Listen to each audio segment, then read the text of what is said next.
Hi, readers. Today we're connecting thoughts to build interpretations.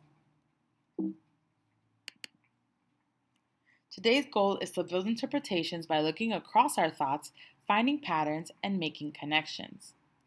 Readers, I'm not completely done with Boy in the Girl's Bathroom. I'm up to chapter 30.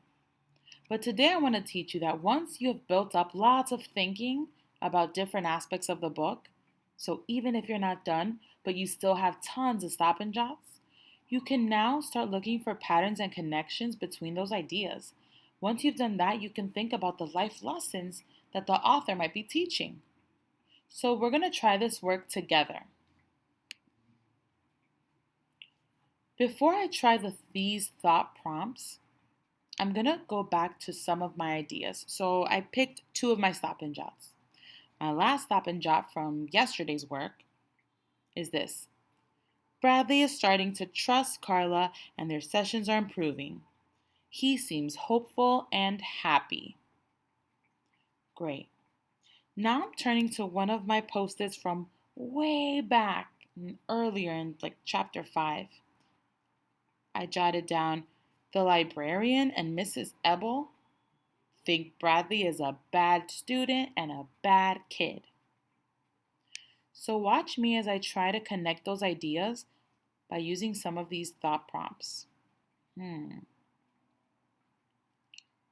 Remember earlier in the story when Mrs. Ebel says in front of all of the kids in the class and the new kid, Jeff, oh, no one wants to sit with him or no one sits there.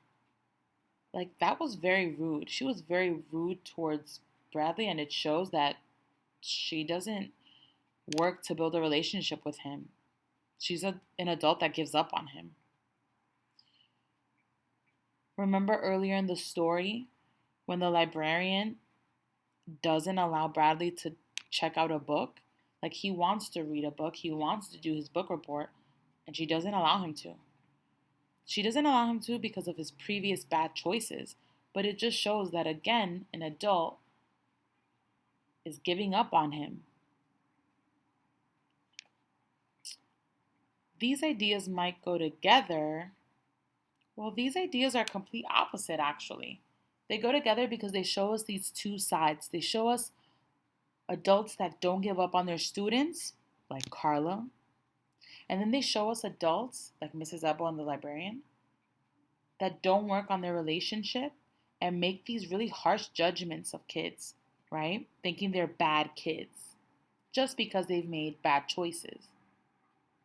Do you see how I used two of those sentence stems, those thought prompts, to connect my two post-its, connect my two ideas? Well, I want you to help me with the lesson. What might the author be trying to teach us?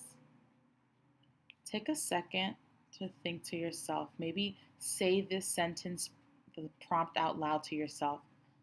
The author might be trying to teach us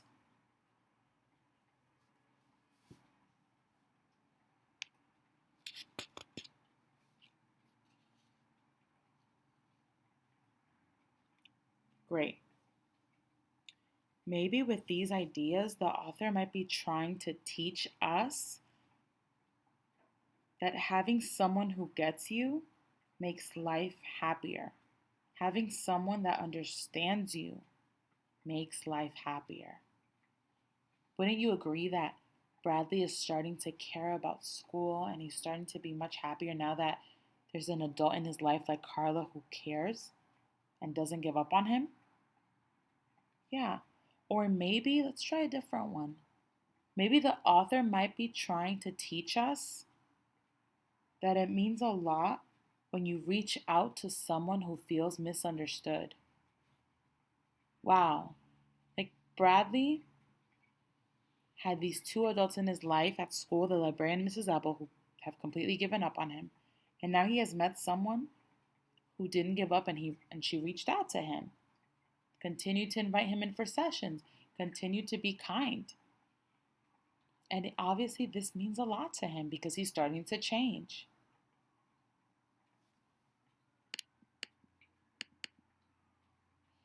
Readers, you're going to try this work independently now. You might want to pause the video and use the thought prompts to stop and jot.